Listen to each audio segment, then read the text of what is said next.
Ay, good morning Luzon, Visayas at Mindanao. Kumusta po kayo? Magandang umaga po sa inyo, ka-coffee. Kahapon, naganap yung initial proceedings, no? Initial o pre-trial dyan sa International Criminal Court. Siyempre, mga supporters ni Duterte, pinapalabas sila. Kasalanan lahat ni Marcos yan.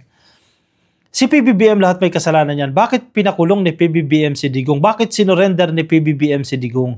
Ginawa lang naman ni PBBM yung dapat niyang gawin. Dapat niyang gawin yan bilang commitment, bilang compliance sa commitment natin sa Community of Nations na sinasabi ni PBBM. Interpol yung nag-request eh. Anong gagawin natin? Hindi tayo makiisa sa Interpol. Hindi kawawa naman ang Pilipinas. Si PBBM ang presidente eh. Magalit ang ibang nation sa Pilipinas, yan ang gusto nyo mangyari. So lahat sisi sila kay PBBM. Anong kinalaman ni PBBM dun sa kaso ni Digong? 2017, sino ba nagkaso dyan? Di ba sila Trillanes yan? Si PBBM ang sinisisi nila ngayon. Kumukuha sila ng simpatsya ngayon para dumami yung simpatsya ng mga Duterte at pasamain si PBBM. Yan ang narrative nila ngayon eh. Preparation din yan. Sila ang namumulitika dyan. Preparation nila yan for 2028. Kasi once na hindi ma-impeach si Sara Duterte, mananalo yan sa pagka-presidente kasi kinukuha na nila yung simpatsya ngayon eh. Kayo yung namumulitika. Hindi si PBBM namumulitika. Anong pakialam ni PBBM dyan kay Duterte? Hindi man tatakbo sa pagka-presidente yan. Kumbaga hindi naman threat yan si Duterte, si Rodrigo Duterte para kay PBBM. Sinabi niya nga, bakit ko yung babalikan? Threat ba siya sa akin? Tumatakbo ba siya? Hindi ba siya tumatakbo? Ginawa lang ni PBBM yung trabaho niya. Pero syempre, mga DDS, kailangan sila may masisisi. Ganyan naman ang mga Pinoy eh. Sa totoo lang eh. Ang mga Pilipino, kahit ikaw may kasalanan, maghahanap ka ng masisisi eh. Itong gusto nilang palabasin ngayon, si PBBM ang dapat sisihin. Pero hindi naman pwedeng ganyan. Si PBBM bumuelta, ka-coffee. Napanood ninyo yung kanyang speech sa Tacloban. Nagpunta siya dyan sa Tacloban, di ba? May alyansa rally dyan sa Tacloban. Palaban na rin si PBBM eh. Kasi mali-mali na yung mga pinapakalat ninyong narrative eh. Sabi niya, kung yung nakikita sa GMA News Online, yan yung kanilang art card. Marcos says, killing thousands to fight crime, drugs not right. Correct. Kailan pa naging tama yan na tsumugi ka ng mga suspect? Anong batayan ninyo dyan? Kasi sinasabi ng mga DDS, para safe. Kasi hindi nangyari sa inyo, kaya safe. Kasi safe ng panahon ni Digong. Safe ba para doon sa 30,000 na chinugi? Nagsasalita kayo kasi wala eh. Hindi nangyayari sa inyo. Paano kung sa inyo nangyari? Diba? Kailan pa naging tama ang hindi pagbigay ng due process, ang pagtsugi sa estudyante, ang pagtsugi sa minor de edad? Kailan pa naging tama yan? Walang kasalanan si Digong dyan. Yung pulis may kagagawan. Sino ba nag-utos? Sino ba yung may reward system? Baka nakakalimutan ninyo? May naparod akong interview ni Busita, Colonel Busita. Tinatanong siya. Sabi niya, hindi siya tutol doon sa ginawa ni Digong eh. Wala daw kasalanan si Digong dyan eh. Kasi ang gumawa naman daw, ang pulis. Sir, sino ba nag-utos sa mga pulis? Sino ba ang commander ng mga pulis? Si Presidente Digong that time. Bakit kahit suspect lang, palalabasin nila na nanlaban? Kasi may reward. Yung reward system na yan, na nahalungkat na ng Quadcom yan. Lumabas na yan, may mga testimonya na yan. May mga umamin na dyan sa reward system. O tsumugi ka ng isang dagang kanal. Adik ka coffee. O meron ka 10,000. O meron kang 20,000. O ito, pag medyo malaki, meron ka 1,000,000. Sino ba ang biktima? Hindi ang mahihirap lang din. Yung maliliit lang. Asaan yung mga nagpo-produce, nagmamanufacture, nagdi-distribute? Yung malalaki. Yung mga sindikato. Nadaplisan ba sila? Hindi sila nadaplisan. Yung maliliit lang. Sana sinimulan nyo sa mga ugat. Kung inubos nyo yung mga ugat, wala na yung mga sanga. Ang problema, inunan nyo yung mga sanga. Na maliliit na tao, mga ordinaryong tao, para doon sa reward system. Kasi paramihan eh. Kailan pa naging effective yan? O sige, halimbawa, Ilocos Region, kailangan maka 1,000 ka ha, makatsugi ka dyan ng 1,000. O Bicol Region, dapat 1,000 din. O dito sa Mindanao, dapat 1,000 rin. O sa isa, Region 11, Region 12, o sige 1,000. Kailan pa naging quota system yan? Magkakaiba ng sitwasyon kada lugar. Paano mo i-apply mo yung policy mo doon sa Region 1, doon sa Region 11, magkaiba ng sitwasyon. Kasi dahil sa reward system, sa quota system na in-implement nila. Sabi ni Busita, walang kasalanan si Digong dyan. Sino ba ang mastermind? Sino ba ang nagplano? Sino ba utos niyang Tok Hangyo? Sila Digong yan, sila ni Bato de la Rosa, kaya dapat silang managot dyan. Hindi pwede silang absuelto dyan. Yan yung ginigiit ni PBBM sa kanyang speech dyan sa Tacloban, sa event ng Alyansa. Kasi nakakakuha ng simpatsya itong mga Duterte, na akala mo sila na ang victim ngayon, di ba? Parang si Bato Bato ni style ni Bato pa-victim ang dating Pero paano yung mga biktima, totoong biktima? May makinarya itong mga Duterte Definitely may makinarya yan. Kaya nakakagawa sila ng narrative. Pinapalabas nila, kawawa si Digong, matanda na si Digong, nililitis si Digong, trinaidor si Digong ni PBBM, isinurrender si Digong sa foreign court. Yan yung kanilang narrative. May makinarya sila para gawin yung narrative na yan. Pero naawa ba kayo? Sige, ikaw na DDS. Naawa ka ba? Kay Kian de los Santos? Na nagmamakaawa, may pasok pa po ako bukas, tama na. Naawa ka ba doon sa 3-year-old na bata na chinugi? Naawa ka ba doon sa tricycle driver na sinakyan lang ng adik pero sinama siya doon, chinugi, ng laban para doon sa quota system? Kanino bang programa yan? Sino ba nag-enable niyan? Si Digong, very vocal siya dyan. Inaamin niya yan, yung EJK na yan. Inamin niya. May mga recorded video, may mga clips na inaamin niya yung EJK na yan. Tapos ngayon, biglang hindi. Si PBBM naninindigan siya, bumwelta siya. Parang pinapalabas ninyo na tama yung ginawa ninyong pagtsutugiin yung mga suspect. Marcos says, ang pagtsugi po sa thousands na tao to fight crime, drugs, not right. Naninindigan si PBBM dyan. On the day of former President Rodrigo Duterte's scheduled first appearance before the International Criminal Court in The Hague, the President, in a campaign sortie, said it was not right to KILL thousands in the fight against crime and illegal drugs. Ano kaya pinaghuhugutan ni Digong dyan?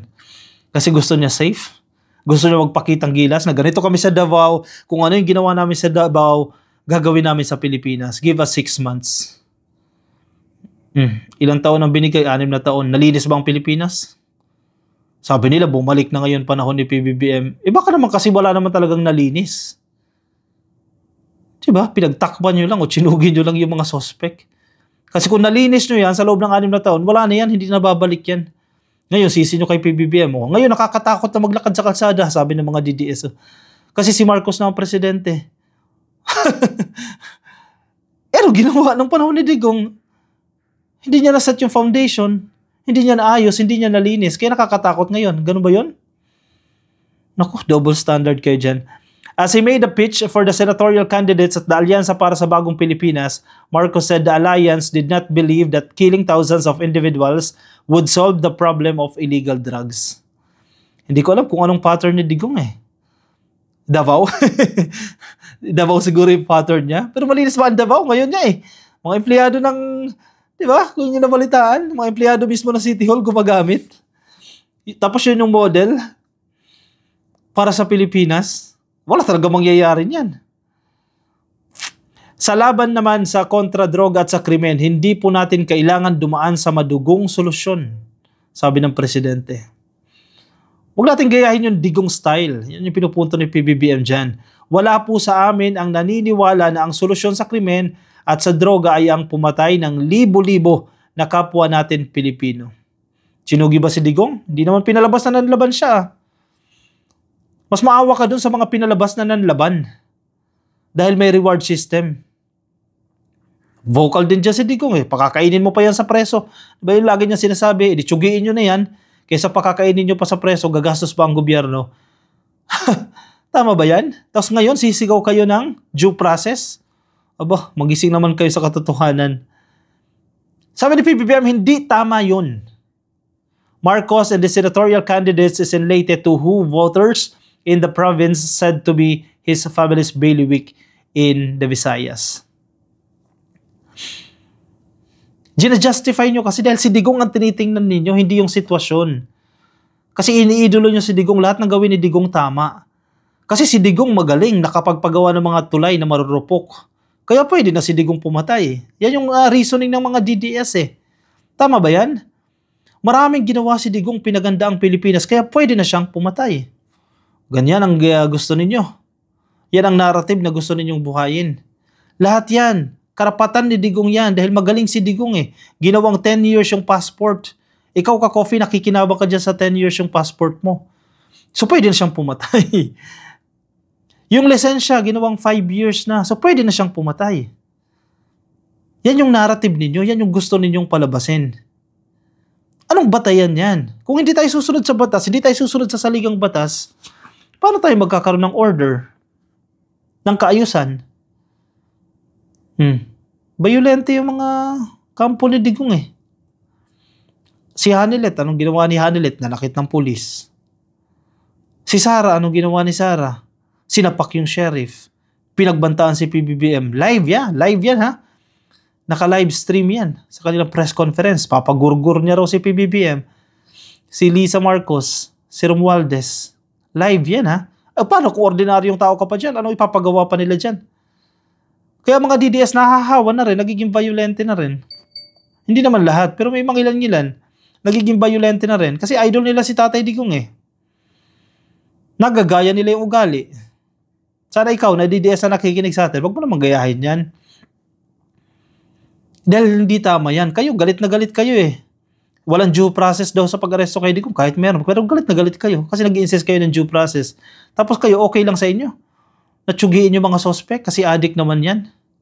Anong batayan nyo? Ngayon, nagre-request kayo ng prayer para kay Digong. Di ba minura niya yung Santo Papa? Minura niya yung Diyos? Tapos ngayon, magre-request kayo ng prayer? Ano yun? Hindi nyo ba nakikita yung sarili nyo? Duterte is in The Hague to face charges of crimes against humanity of MURDER in connection with killings under his administration's war on drugs. He was arrested on Tuesday and taken to The Hague on the same day on a warrant from the ICC. Na kine-question nila. Illegal daw, invalid daw po, kidnapping yung ginawa kay Digong. Marcos said the Philippine government did not help the ICC but had to honor commitments to Interpol. Malinaw naman yan ka-coffee. Sabi ng kampo ni PBBM, even si Yusek Castro, hindi nagbago yung stand ng presidente. Hindi nakipag-cooperate ang administrasyon na ito sa ICC. Hindi tumulong ang gobyerno ni PBBM sa ICC.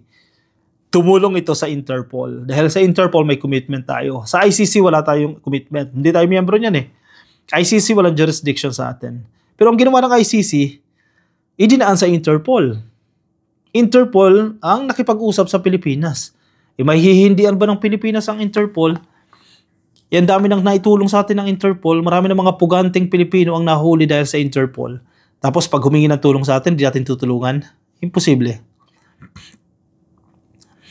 Duterte was scheduled to first appear before the tribunal. Tapos na yan ka-coffee. Kahapon yan, no? Yung pre-trial. And then sa September naman, medyo matagal-tagal pa yan ka-coffee, magaganap yung kanilang confirmation. Yan yung magpapasok na ng pleading, guilty or not guilty. September. So ngayon ay March 15 ngayon, March, April, May, June, July, August, September. So may 6 months pa ka-coffee para maghanda itong kampo, both sides, no, yung prosecution and defense. So may 6 na buwan pa po sila. So ang tanong ngayon, saan si Digong mananatili? Diyan ba siya sa loob? Kasi may house arrest. Diba? Yan ang pinag-uusapan ngayon. At tumidiskarte na sila Digong ngayon. Ang grupo nila, in fact, si Harry Roque, very active na rin itong si Harry Roque, no? At syempre, gagawa nila lahat ng paraan yan. Gagawa lahat nila ng diskarte para mabigyan ng convenience si Digong. Maiuwi yan sa Davao. Yan naman ang goal nila, maiuwi. O di kaya, ilabas dyan sa penitentiary, tapos magrenta ng bahay, and then house arrest. Diba? Definitely may gagawin sila dyan kasi hindi naman sila papayag na 5 buwan yan nandiyan nakabinbin habang naghihintay ng trial, no? Si Harry Roque lumutang na. Okay, Quadcom. Ito na, ha? Alam nyo na kung saan huhulihin si Harry Roque. O pagbibigyan nyo na lang yun. Nagiging mabait ngayon ang gobyerno. Kayo lang naman ang masasama dyan eh. Si Hanilet hindi nakakasuhan. Sige, yung pananakit niya sa pulis, hindi na itutuloy ang kaso na yan. Sige na pagbigyan. O ito si Harry Roque, arestuhin pa ba ng Quadcom yan? Alam niyo na kung saan na-arestuhin yan. may petsa ng hearing. Ayan, kung depende kung may kapangyarihan ba ang Sergeant at Arms ng House of Representatives na arrestuhin niya si Harry Roque dyan sa The Hague. No? Pero I don't think na to that extent ay gagawin ng HOR. Siyempre, kung alam mong gusto mong hulihin talaga yan, puntahan mo yan sa September 23. Nandiyan yan. Abangan mo sa gate ng The Hague, no? Ay ng ICC. Maaresto yan si Roque kasi isa na siya sa council. Sabi niya, it is the first time the Vice President is able to meet with the father. And they are meeting now. And we are hoping this afternoon too, the President will sign our appearance as counsel together with Nicholas Kaufman. And VP Sara to be recognized also as counsel for her father. We hope that with the recognition that we have representation of the President, we would then have more access with the President than we have for the past 48 hours. Kasi mahigpit pala ka-coffee ang seguridad dyan sa sa ICC, even yung relatives nahihirapan makapasok. So kung ikaw ay counsel, in fact, may after 2 days para mabibisita, etc. May mga ganyang policy sila. If magiging parte ng council, ng mga abogado ka-coffee o ng legal team ni Digong, mas mabilis yung kanilang access. So, si Sara, definitely, dahil anak, kaya gagawing parte ng council and abogado din naman siya. Pero kung sa husay ka-coffee ng pagiging abogado, hindi dapat si Sara, no? Si Harry Roque, sa tingin ko, yan ang ace nila para maipanalo yung kaso na yan kasi familiar siya sa mga international law and kumbaga bihasa ito ka-coffee. Pero magaling magsinungaling magaling lumihis-lihis siyang si Harry Roque. So definitely, kailangan nilang palutangan niya sa lungga, palabasin yan para ipagtanggol si Digong. Yung Kaufman, hindi natin kilala ka-coffee. Kasi onti lang yung options ng mga abogado, onti lang yung mga registered lawyers ng ICC. Hindi naman ganyan kadali, kagaya dito sa Pilipinas, no? Na mabilis silang makahatak ng mga abogado. Tumayo ka bilang legal counsel ko, hindi naman ganyan sa ICC. Medyo complicated yan. So, ayan. Quadcom, kung gusto nyo arestuhin yan, puntahan nyo na. Alam nyo na kung saan pupunta si Harry Roque. September 23 is the day, ka-coffee. Pero bago dan, syempre, may mga pag-uusap yan, may mga preparations yan sa bago mag-proceed doon sa confirmation ng charges laban dito kay Digong. Huwag kayong papaloko ha. Baka maloko kayo. Hindi si Digong ang biktima, si Digong ang suspect. Ang biktima, yung pamilya ng 30,000 na chinugi. Hindi naman lahat yan ka-coffee yan yung nagsampa ng kaso. No? Less than 100 yung nagsampa o yung cases na isinampa dyan. Pero dapat malinaw, hindi si Digong ang biktima. Si Digong ang suspect at ang biktima yung pamilya ng 30,000. Hindi biro yung 30,000 na yan. Hindi yan gawa-gawa lang. May listahan yan. Pwede nyo i-access online yung mga pinagtsutsugin nila under the tukhang. Yun ang totoong biktima at hindi si Digong. O siya ka-coffee, baka may opinion kayo, reaksyon, ilagay dyan sa ating comment section para mabasa po yan ng iba natin mga ka-coffee. Yung mga nasa Facebook, pasuyin na lang ka-coffee, please like and follow. Yung mga nasa Facebook, mga nasa YouTube, please click lang po na subscribe dyan sa baba and hit the notification icon para updated po kayo sa ating mga bagong upload. Maraming salamat ka-coffee sa mga sumama. Ingat kayo ka-coffee, nasan man po kayong panig ng daigdig. And bye-bye ka-coffee, kape tayo. Bye-bye. See you in my next video.